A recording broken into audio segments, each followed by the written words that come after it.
mengapa orang Indonesia menyanyikan lagu ini. Desember 2024, di sebuah aula seminar di Institut Seni Indonesia ISI Yogyakarta, seorang etnomusikolog berkebangsaan Israel Amerika tiba-tiba pucat pasi saat mendengarkan laporan mahasiswanya. Apa yang membuat profesor yang telah meneliti musik dunia selama lebih dari 30 tahun ini begitu terkejut mendengar lagu yang sering dinyanyikan oleh anak-anak sekolah? Dasar di Indonesia ini adalah sebuah kisah luar biasa tentang bagaimana musik melampaui batas-batas negara. Tokoh utama kita adalah Profesor David Cohen, negara Israel Amerika, yang saat ini menjadi profesor tamu di Institut Seni Indonesia mengajar mata kuliah etnomusikologi. Ia telah melakukan penelitian lapangan terhadap musik di lebih dari 50 negara dan merupakan otoritas tingkat dunia dalam bidang bagaimana musik bermigrasi dan berubah melintasi batas negara.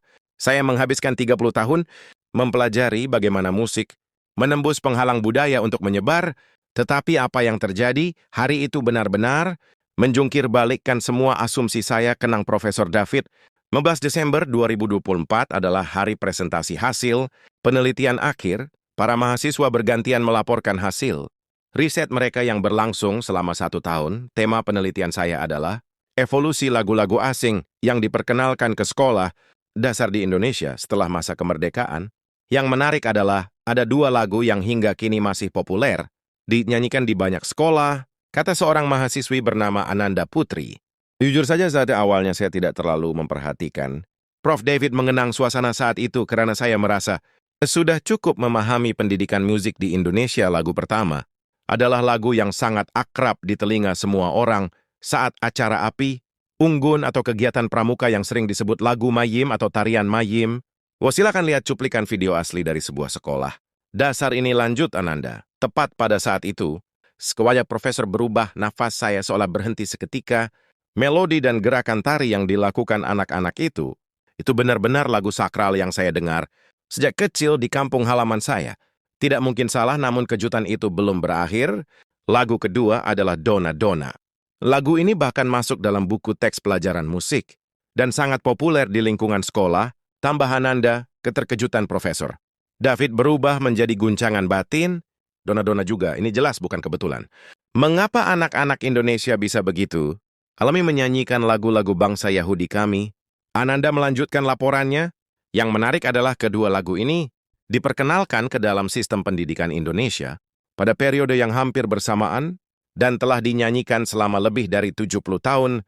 Namun mengenai mengapa kedua lagu ini dipilih dan mengapa bisa begitu meresap di hati masyarakat, hingga kini belum ada penelitian mendalam. Profesor tidak bisa lagi duduk tenang. Ia berdiri dan memotong. Tunggu sebentar. Ananda, mengenai asal-usul kedua lagu ini, sejauh mana kamu telah menelitinya? Mahasiswi itu tampak bingung asal-usulnya. Data menyebutkan bahwa Mayim adalah lagu tarian rakyat Israel, sedangkan Dona Dona adalah lagu rakyat Yahudi dengan nada suara yang emosional. Profesor berkata, Ananda, kamu tanpa sengaja telah menemukan sesuatu yang sangat penting. Kedua lagu ini bukan sekedar lagu rakyat asing biasa.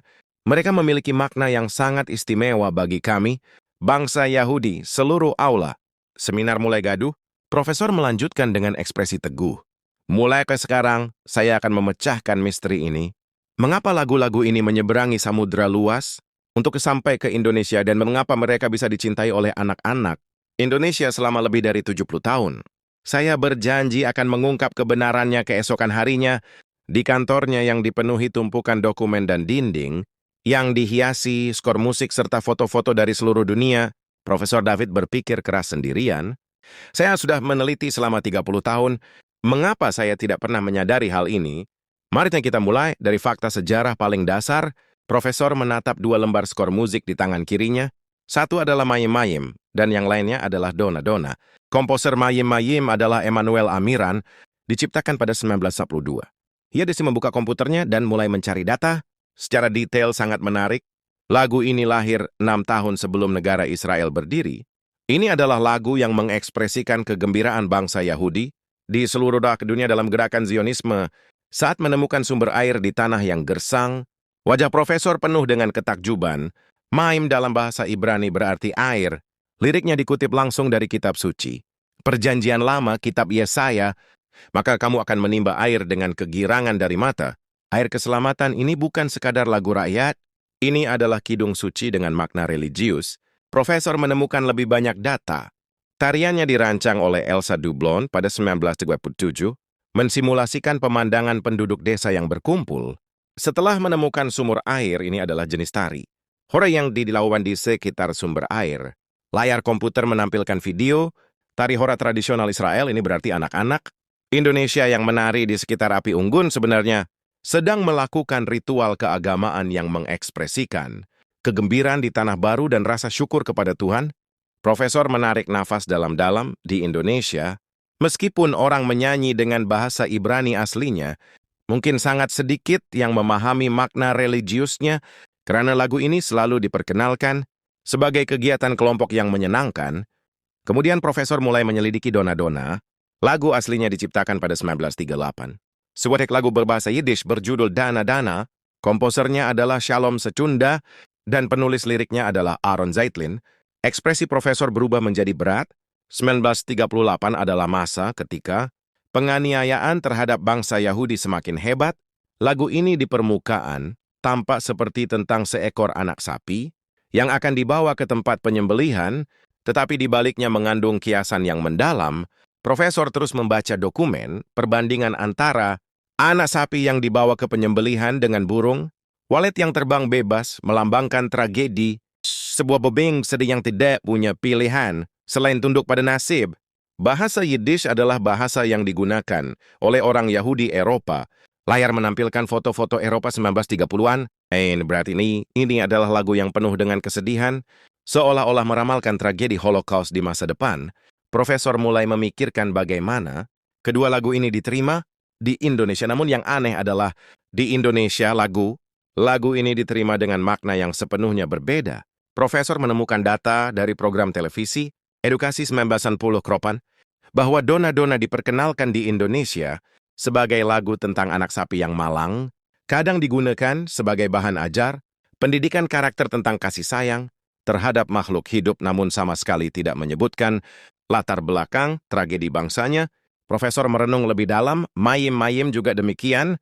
Lagu ini diperkenalkan ke Indonesia pasca perang melalui kegiatan organisasi pemuda seperti YMCA dan kemudian dimasukkan ke dalam kurikulum, namun makna religius dan nasionalismenya tidak tersampaikan, melainkan populer sebagai tarian rakyat untuk mempromosikan pemahaman internasional. Tiba-tiba wajah Profesor berubah. Tunggu, mungkin ini bukan kebetulan mengapa lagu-lagu asing lain yang diperkenalkan pada periode yang sama, sebagian besar telah dilupakan, tetapi hanya dua lagu ini yang tetap dinyanyikan selama 70 tahun. Profesor mulai membangun hipotesis baru. Apakah ada makna yang lebih dalam di balik pilihan ini? Mengapa lagu-lagu Yahudi bisa berakar di masyarakat Indonesia pada masa-masa awal pembangunan bangsa? Mungkin selain pertukaran musik sederhana, ada tujuan lain yang lebih penting?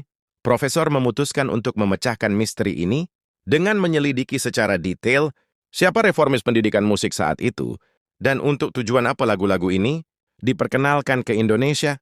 Waktunya telah tiba untuk melaporkan hasil investigasi kepada para mahasiswanya. Ananda dan mahasiswa lainnya berkumpul di kantor. Profesor peta dunia di dinding dipenuhi dengan pin, warna-warni yang menandai jalur penyebaran musik. Semuanya setelah penyelidikan saya menemukan fakta yang sangat mengejutkan. Profesor memulai ketika musik melampaui hambatan bahasa dan budaya. Ia sama akan berubah dan beradaptasi seperti makhluk hidup. Ananda bertanya Profesor perubahan seperti apa yang sebenarnya terjadi. Ambil contoh Mayim 62, diciptakan di Israel sebagai himne syukur kepada Tuhan, 1950-an. Lagu ini menjadi alat promosi pemahaman internasional di Amerika Serikat dan di Indonesia. Ia berubah menjadi lagu untuk mempromosikan kerjasama tim dalam acara api unggun atau kegiatan pramuka. Profesor memproyeksikan 3 adegan di layar, tarian religius di Israel, kegiatan perkemahan musim panas di Amerika, dan acara api unggun sekolah di Indonesia. Melodi yang sama, langkah tari yang sama, tetapi maknanya sangat berbeda. Inilah fenomena bunglon budaya dalam musik. Mahasiswa lain mengangkat tangan dan bertanya, "Tapi, mengapa perubahan seperti itu bisa terjadi?" Pertanyaan bagus. Profesor mengambil dokumen penelitian psikologi itu. Karena masyarakat penerima akan menafsirkan musik ke dalam bentuk yang paling mudah mereka pahami.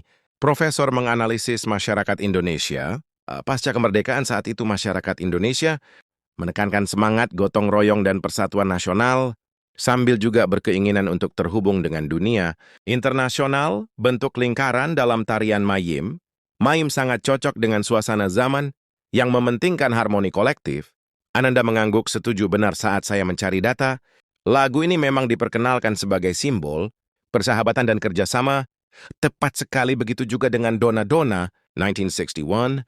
Indonesia sedang dalam tahap awal pembangunan ekonomi. Suasana sosial menekankan kerja keras dan harapan, tetapi di saat yang sama, Ferran posisi strategis dalam politik antara bangsa. Ada pemahaman mendalam tentang perdamaian. Sebuah lagu tentang anak sapi yang malang akhirnya diterima sebagai alat untuk mengekspresikan simpati terhadap yang lemah dan kerinduan akan perdamaian. Profesor menunjukkan poin kuncinya, artinya masyarakat Indonesia secara tidak sadar telah menyaring konten religius dan etnis dari lagu-lagu ini dan hanya mengambil bagian yang sesuai dengan suasana sosial dan nilai mereka sendiri. Profesor menunjukkan data yang lebih menarik kepada para mahasiswa. Tetapi penemuan saya yang benar-benar mengejutkan adalah ini.